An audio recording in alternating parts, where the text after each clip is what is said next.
grabar. Grabar. Y ahora, share screen. Aqui. Bom. Aí estão enxergando o PowerPoint? Tá. Então, faltava um, Leonardo.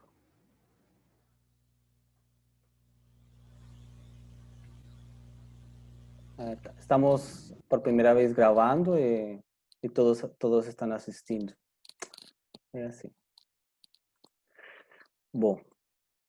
Então, o que acontece, não? A capacidade do fitoplâncton, como estamos falando, pega todo o carbono inorgânico, que é todo aquele que não esteja, todos os compostos químicos que não estejam relacionados com oxígeno, carbono e hidrogênio, todo aquele que são sulfatos, permanganatos, etc., ou potássios, tudo isso, ele praticamente está fixando, está colocando todo aquele carbono inorgânico dentro das camadas baixas do oceano. Então, tudo o que está permitindo todos os benefícios é a vida do planeta.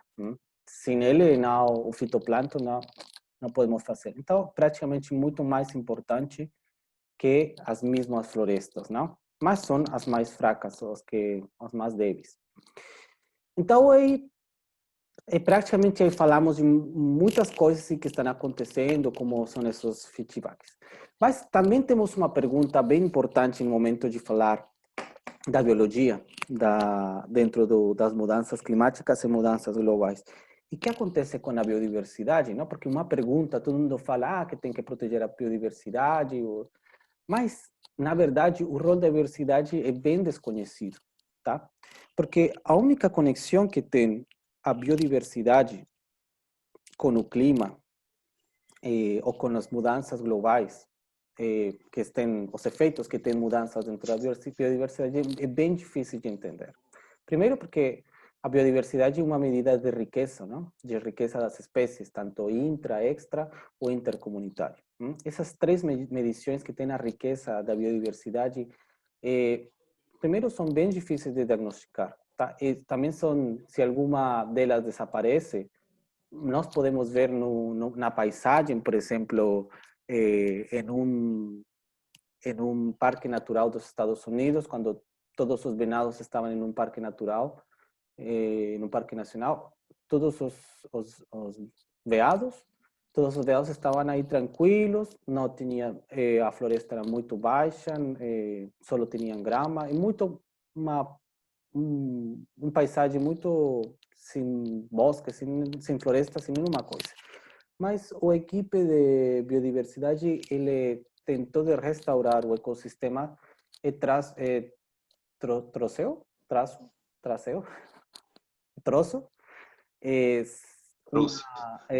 um grupo de lobos, tá? E de um momento a outro, depois de um ano, já tinham floresta. E começou a se reduzir o número de veados, tá? Então, praticamente, aí nós podemos ver algumas mudanças, tá? Está melhorando a paisagem, está se restaurando o equilíbrio do ecossistema. Mas, e o que acontece com isso realmente no momento de falar do clima? Porque não todo, bom, nesse caso temos maior floresta, mas com outras espécies é bem difícil. E o que acontece se temos mais espécies? Isso qual é o efeito, o impacto que ele tem diretamente sobre o clima. A forma mais estudada, que ainda assim tem muitos resultados visíveis, são os serviços ecossistêmicos, que a biodiversidade consegue criar. Um serviço ecossistêmico é todo a provisão ou existência de fluxos ecossistêmicos que são, como o nome fala, são oferecidos por o mesmo ecossistema. Por exemplo, a água é um serviço ecossistêmico. O oxígeno é um serviço ecossistêmico, porque eles praticamente são capturados, a chuva é capturada pelo ecossistema, é armazenada, metabolizada, digerida, e depois tem uma saída. Esse fluxo de água é conhecido como um serviço ecossistêmico. Mas quando entra a biodiversidade, falamos, por exemplo, em alguns casos, alguns exemplos, por exemplo, de falar de pássaros, de aves, que elas conseguem fazer um ciclo de nutrientes, ou levar diferentes nutrientes a toda a floresta, tá? Ou, por exemplo, a polinização das abelhas, ou dos abelhorros, não sei como é o nome em português, mas abelhas muito grandes, muito gordotas. E todas as mesmas moscas, todos esses insectos permitem a distribuição do pólen, tá? Então, um serviço ecossistêmico é a polinização, porque permite o fluxo de pólen. Então, assim, quando temos uma maior biodiversidade, aparentemente é um benefício muito importante. Mas o que acontece com o clima, não? Alguns efeitos, alguns processos, que tem dentro do ecossistema e que podem, de alguma forma, ter conexão com o clima, são aqueles que são característicos ou que são necessários para o funcionamento, equilibrado do ecossistema. Por exemplo, quando todos quando todos os espaços de nicho ecológico estão completos. Por exemplo, em um deserto não tem jeito não tem forma de levar sementes de um lado a outro, porque praticamente não tem pássaros, não tem aves, tá? Dentro dos desertos. Então, praticamente, esse nicho ecológico que é levar nutrientes não existe, não está ocupado. Mas o que acontece, por exemplo, na Amazônia? A Amazônia tem todos os nichos ecológicos possíveis, tá? Tudo existe aí. Tem desde redução de nutrientes, traslação de nutrientes, tem armazenamento de nutrientes, tem cadenas tróficas completas.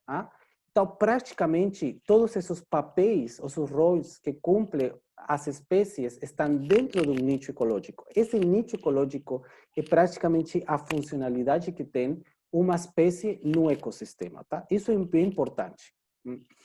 Então, praticamente, quando temos maior quantidade de espécies, então, possivelmente, a maior quantidade de nichos ecológicos, funções dentro do ecossistema, estão completas, tá? E isso acontece praticamente onde temos maior biodiversidade, e a isso é que nós conhecemos como equilíbrio ecossistêmico. E dessa mesma forma, então, se temos todos os nichos completos, quer dizer que também aqueles nichos sobre fixação de nitrógeno, fixação de carbono, fixação de metano, também estão dentro do ecossistema. Um deserto provavelmente não captura carbono, tá? Então, esse nicho ecológico não existe, mas dentro da Amazônia, sim existe. E por isso a importância da Amazônia, porque tem todos os nichos ecológicos completos. Então, alguém vai se encargar de, simbioticamente, de absorver o carbono, de absorver o nitrógeno, de absorver o metano. E essa é a importância, praticamente, da biodiversidade, a funcionalidade que tem os nichos ecológicos. Aí é compreensível isso?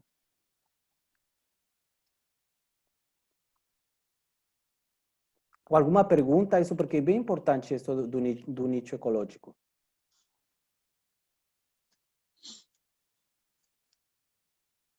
Alguém tem alguma pergunta ou todo certinho? Para mim está tranquilo.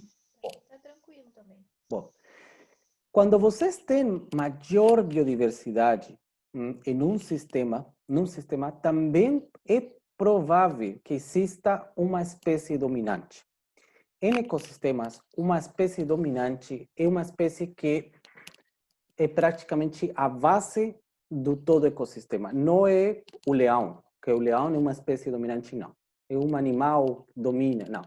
É praticamente aquela espécie, que pode ser uma planta, que pode ser vegetal, que pode ser animal, que praticamente tudo está basado nela. Por exemplo, o salmão do Pacífico. ele sirve porque ele começa do mar e começa a subir. Vocês têm visto alguns ossos que estão assim pegando salmões, todo isso?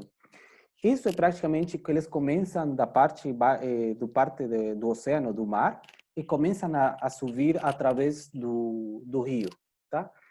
O que faz isso praticamente? Eles estão levando um ciclo de nutrientes completo do mar, da saída dos mesmos rios, de volta praticamente no princípio do mar, tá? E quando eles crescem, porque eles dissolvam lá, eles voltam praticamente. Então, praticamente eles são como pássaros, tá?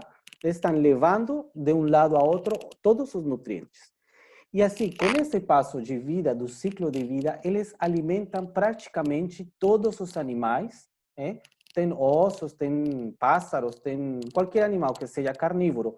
E permite que a existência... Então, esse nicho ecológico de transferência de nutrientes, de fertilização, de tudo isso que vem, é cumprido por esse salmão. O salmão é uma espécie dominante beneficiosa. Qual não é uma espécie dominante beneficiosa? Como é o nome desta? Ostras? Mejillones? Vou procurar um momento em internet. Porque não lembro o nome em tradutor. Aguardem. Mejillones. Mejillones. Mexilhões. Mexilhões? Vou lhes mostrar. Sim. Mexilhões, vocês conhecem, tá? Então, esses mexilhões são são uma espécie dominante, mas é uma espécie muito competitiva, tá?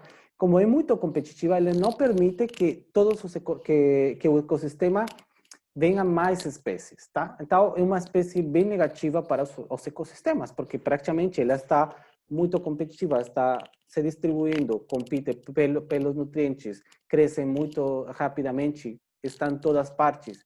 Então, praticamente, ela não é uma espécie dominante, mas não é uma espécie dominante positiva, tá? Isso é certinho? Tá claro para vocês? Tá certinho? Para mim, sim. Tá. Entanto que o ecossistema seja mais complexo, que tenha mais nichos ecológicos completos, que tenha maior biodiversidade, maior riqueza de espécies inter e intercomunitária, provavelmente eles sejam mais resilientes, tá?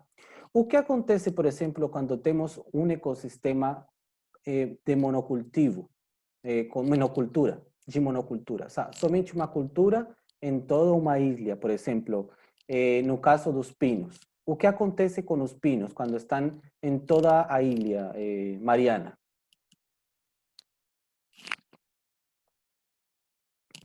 Oi. Isso. Mariana, o que acontece quando tem uma monocultura ou o pinus é muito distribuído ao longo de uma ilha? Várias coisas. Uma delas é acabar com o recurso hídrico, porque é uma planta que depende muito ela precisa de muita água.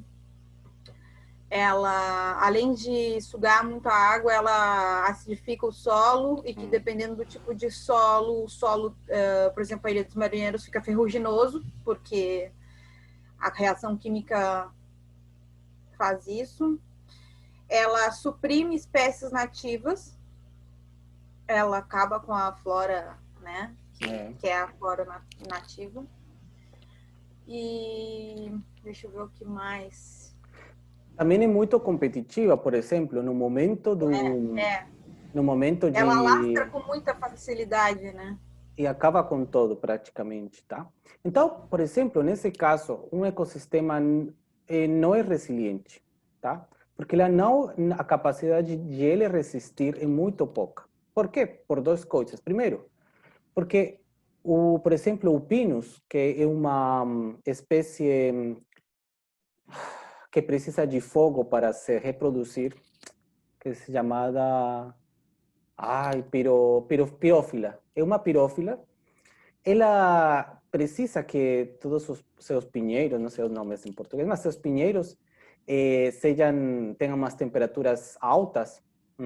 Então ela cresce quando depois de um fogo, depois de pegar fogo ou todo o terreno, ela cresce muito rápido, tá? E como tem um rápido crescimento porque tem uma absorção de água muito forte, ela praticamente está acabando com com todas as demais espécies, porque ela cresce mais rápido e se reproduz depois de pegar fogo. Então, praticamente, o que está fazendo é que o ecossistema está voltando para ser pirófilo, porque todo o ecossistema está sendo aproveitado por uma só espécie. Então, isso não faz que o ecossistema seja resistente, somente que está sendo aproveitado somente para uma espécie. Isso é claro, isso é certinho, entenderam? Para mim, sim. Tá. Então, a importância praticamente do que está acontecendo entre a biodiversidade, tá?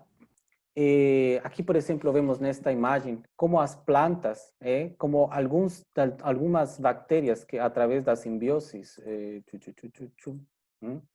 elas pegam o nitrógeno livre, que pode estar aqui dentro do solo, aqui algumas partes próximas ao solo, no ar, eles desnitrificam e convertem em nitratos, nitrificam.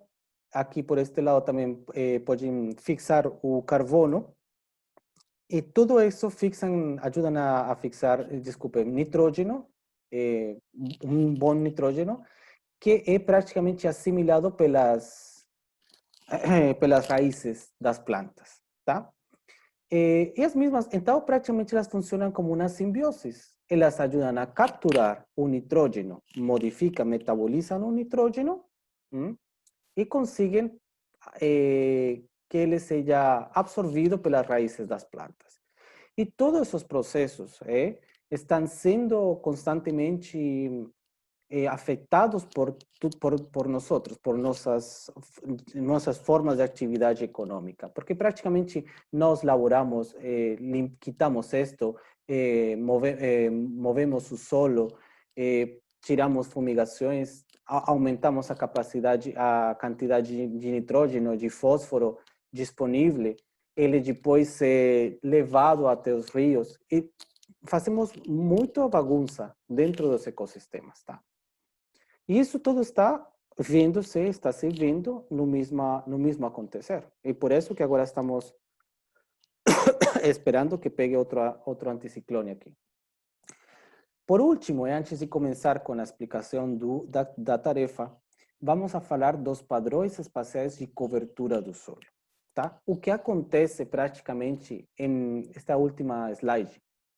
Mas em grandes coisas, porque no momento de revisar o livro, que é este aqui de Global Change in Their Systems, eles trabalham muito com muitos supostos, porque praticamente trabalham com esto de biodiversidade, que não é não está bem explicitado, porque não tem bons estudos cientistas sobre isso, tá?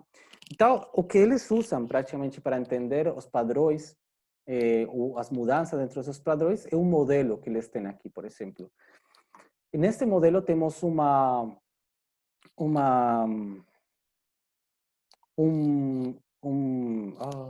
paisagem.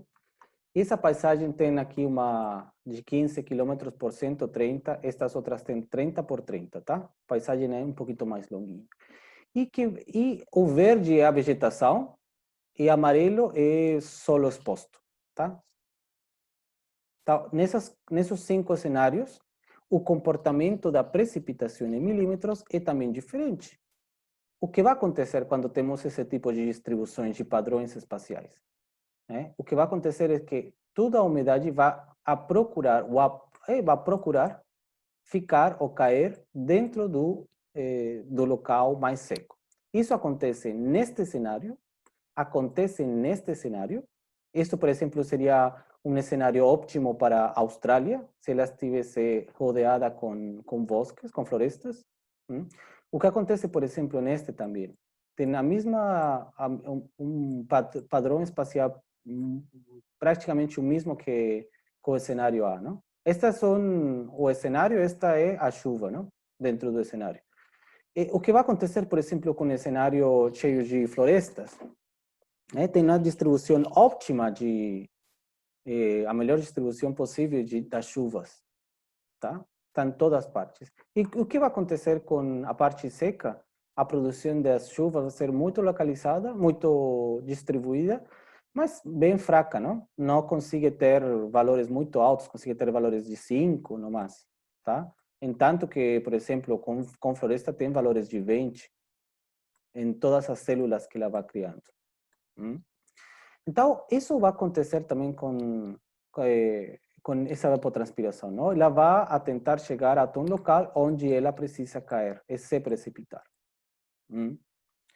Bom, aí tem perguntas? Descartar. Com isso? Bom, então aqui eu vou mostrar para vocês o que vai ser a tarefa. Vou tentar explicar a tarefa. Vocês podem falar em qualquer momento, tá? Esta atividade é uma atividade que eu acho que pode ser completada em 3 semanas. Mas provavelmente, como vocês estão também com outras aulas, com outras disciplinas, outras cadeiras, eu deixei uma semana a mais, tá? Para finalizar a atividade. A atividade tem 3 partes, tá? É chamada o papel da biota e das coberturas vegetais no complexo sistema climático terrestre, tá? É um exercício prático. As datas limites para a entrega é da parte 1, 7 de setembro, parte 2, 14 de setembro e parte 3, 28 de setembro. Eu vou colocar isto no Avafurg e vou colocar também, vou enviar também no e-mail. Mas quando vocês... a ver, um momento que estou procurando um Excel também aqui. Atividade 4. Ok. Mas quando vocês tenham completado cada uma dessas fases, tem que entregar diretamente sobre no Avafurg, tá? Como estamos fazendo. Vou tentar ler para vocês. Se vocês têm alguma pergunta, vou tentar aqui explicar, mas se vocês têm alguma pergunta, só me falar, tá? O arquivo Excel, que é um arquivo Excel que vou mostrar agora em esta cenários aqui. O arquivo Excel tem 4 possíveis cenários de mudança. Vocês estão enxergando o Excel? Sim. Tá. Sim. Tem 4 cenários de mudança, tá? Da cobertura do solo da superfície de uma mesma bacia hidrográfica dedicada à produção agropecuária para os anos 1980, que é a A, 1990, que é a B, 2000, que é a C, e 2010, que é a D. Tá? Aqui temos nestes cenários, ven, tem 4 cenários, assim. Aí podem enxergar todos no mesmo tempo, não? Aqui vocês têm 6 coberturas vegetais, tá? Isto é como trabalhar com imagens satelitais, porque normalmente nós trabalhamos com imagens satelitais, mas agora se virtual tenho que ser mais criativo. Mas praticamente cada uma dessas células tem uma hectare, tá? É uma hectare. Quanto é uma hectare? 100 por 100 metros, não? E cada uma dessas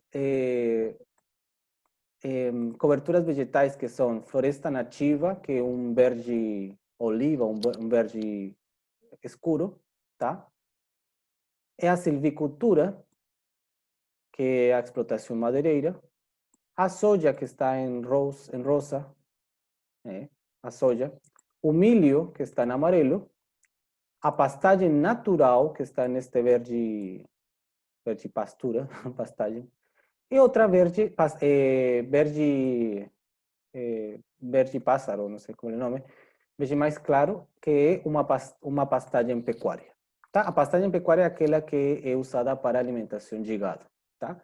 Todos os 4 cenários, tá, são anos, 80, 90, 2000 e 2010. Tá? Isso que quer dizer que é uma mudança, que é a mesma bacia com uma mudança temporal. Tá? E também tem uma mudança espacial que são de parte das coberturas. Por exemplo, nesta, tem uma cobertura bem importante, grande de floresta nativa que ela vai se reduzindo. Outra, por exemplo, soja e milho que vai a ir crescendo, tá? E aqui vai se reduzir finalmente. Isso é entendível, o que acontece nestes cenários? Parece uma rotatividade de cultura? Isso, pode ser, pode ser. É uma bacia, tá? Uma bacia hidrográfica, quadradinha, tudo isso, mas com coberturas diferentes. Mas entendem que são cenários, não? Bom, essas coberturas são as majoritárias, não quer dizer que não tenha outras, mas no caso de para nossa atividade é um caso hipotético, tá? Vocês estão agora enxergando o Excel? O Gorgi?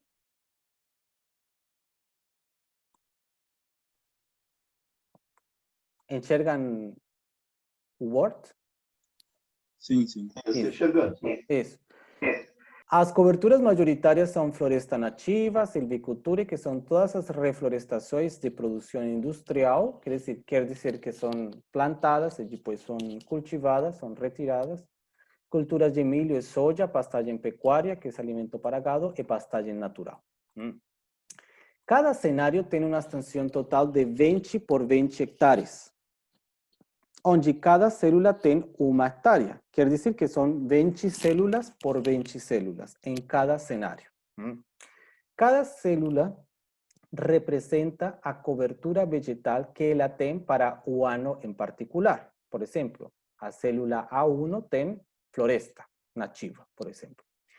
Mas com o passo do tempo nos cenários, as células podem manter a cobertura vegetal inicial ou trocar, se referindo à mudança dela em outra, tá? Quer dizer que elas vão a trocar, podem trocar, que é o que estamos vendo, não?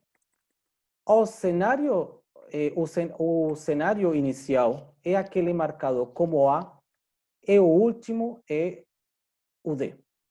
Isso quer dizer que eles incluem mudanças contínuas afetando as contribuições biogeoquímicas para o sistema terrestre. Na tabela número 1A está descrito quais são os requerimentos, entradas de cada biogeoquímico para cada cobertura vegetal na bacia. E aqui vou les mostrar. Exibição, dividir. Aqui estou. Aqui vou a procurar, aqui embaixo vou a procurar a tabela número 1A. Aqui. Vocês enxergam aí bem? Estão enxergando? Vocês podem, deixem o microfone aberto para me falar. Sim. Sim. Isso.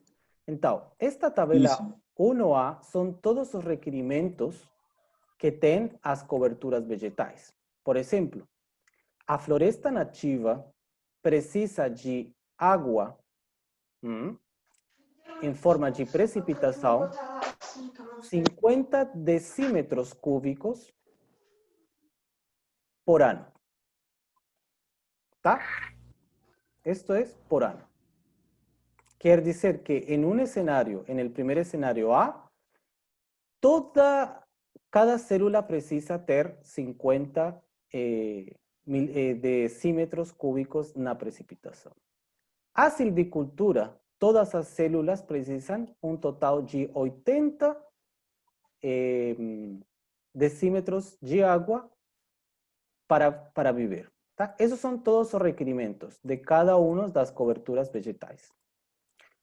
Também elas precisam de CO2, de dióxido de carbono, em toneladas. Tá? Todas as células precisam, da floresta nativa, precisam para o cenário A, 80 para o cenário A. Desculpa. Para cada célula precisam 80 toneladas de carbono, de dióxido de carbono por ano. Tá? Esto aqui vou colocar para que fique bem clarinho que é hectáreo. Hectáreo. Porque aparece este acento. Bom. A silvicultura precisa de 65 toneladas por célula por ano para sobreviver. Todo isso são os requerimentos de nitrógeno e fósforo. Mesmo assim, cada célula produz uma quantidade de água. Por exemplo, a floresta nativa produz uma célula uma hectare de floresta nativa produz 90 decímetros de água por ano. Tá? A cultura de soja, por exemplo, produz somente 5 decímetros cúbicos de água por ano. Tá? Também elas produzem oxígeno, dióxido de carbono e biomassa. ¿Estamos aí? Sim. Bom. Tudo isso aqui que eu estou falando... Fala. A célula que o senhor se refere é um quadradinho Exatamente. ou é o pano todo dessa... Não, o quadradinho... É um quadradinho. Um quadradinho. Uma... Tá. ¿No es chamado célula no Excel? ¿Cómo é o nome? Não, é célula, que eu não sei se era... Tá bom. Se o senhor estava falando da célula ou se era do... Vamos supor, a floresta nativa seria que todo pano, não. Só para confirmar. Isso. Se vocês veem que estou escrevendo assim qualquer coisa, só me falar para corrigir. Então, em cada célula, não? Que cada célula A1, A2, A3, que está coberta de floresta nativa, ela precisa 50 de água, 50 decímetros de água e produz 90 decímetros de água, tá? Por ano. Então, praticamente, nós podemos falar que a floresta nativa gera água de outras fontes não conhecidas pelo estudo. E os requerimentos, estes requerimentos são menores do que ela produz, verdade? Porque ela está produzindo mais água do que ela precisa, não? E como isso é possível? Isso é conhecido como superávit do grupo funcional das plantas. Entre as possíveis causas desta situação, tá?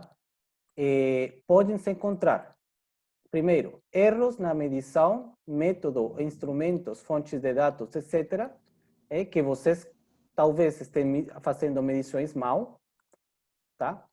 E se uma vez elas sejam verificadas que não tem erros, pode-se considerar, segundo, que o grupo funcional de plantas, por exemplo, floresta nativa, precisa maior informação que revele ou que mostre o gap entre os requerimentos e a produção. O que está acontecendo entre as salidas e as entradas. Precisamos mais informação. Verificado que o processo de balance é correto, pode então considerar que o grupo funcional produz um superávit de água, já que não absorve toda a quantidade de água disponível sem armazenamento da mesma. Isso pode conduzir a considerar que existem grupos funcionais de plantas que são produtoras de água, servem como coletoras de água e liberam no ecossistema. A umidade disponível no ecossistema vai ser positiva, tá? Isso é uma questão de contexto para você saber. A tabela 1A inclui um caso hipotético da bacia que considera somente as entradas e as saídas através de uma estrutura, através de estruturas conhecidas como coberturas vegetais, que também podem se considerar como grupos funcionais de plantas. Então, aqui falamos que as coberturas vegetais são similares aos grupos funcionais de plantas. Um grupo funcional... Desculpe. Um grupo funcional de planta vem alimentado por a multiplicidade de rasgos funcionais das plantas. Eles devem ser considerados desde a funcionalidade que tem uma característica da planta em função a um fluxo ecológico. Isso que eu expliquei. Folhas mais grandes é uma característica em função do fluxo ecológico de água, por exemplo, de captura de luz solar. Um fluxo ecológico pode ser material, energético ou da informação. A água é um fluxo material. A luz solar é um fluxo energético. E as características genéticas herdadas entre os indivíduos são fluxos da informação. Um rasgo funcional das plantas positivo para a captura de água de chuva são as folhas mais longas. Elas permitem captar maior quantidade de água e também reduzem o potencial batimento das gotas contra o solo que causam a perda do solo por erosão. Nos outros casos, as estruturas de copa de árvore podem capturar eficientemente a água das nuvens baixas, como por exemplo a altura das espécies do Quercus Humboldti, que favorece a condensação de água, nas partes do subbosque, aquela vegetação abaixo do céu florestal. Aqui temos uma imagem de uma floresta de nuvens, entre nuvens, floresta nublada, e esta espécie é uma planta chamada Quercus Humboldti. Isto vocês veem aqui que está como nuvens, não? Olá? Sim. Isso. Então, as nuvens, elas levam água praticamente e o árvore captura a água destas nuvens, tá? E depois baixa através do tronco do árvore até o solo, tá? Essa é uma captação bem importante. Isto não é precipitação, tá? E por isso que praticamente nós podemos falar que esta não usa usa mais água daquela que menos água daquela que recebe, porque praticamente ela está condensando água no seu tronco, tá? Isso, por exemplo, é um rasgo funcional. Nesses casos, compreender as dinâmicas do ecossistema torna-se urgentes e relevantes para conhecer os ciclos de retroalimentação da biosfera, atmosfera e o oceano. E aqui temos, então, a tabela 1, com os dados de contribuições bioquímicas das coberturas vegetais em um ecossistema hipotético, não? Temos as coberturas, os requerimentos e a produção. Tá? Ela vai agora, vamos a voltar outra vez a entrar novamente para continuar explicando, tá? Vai cortar agora.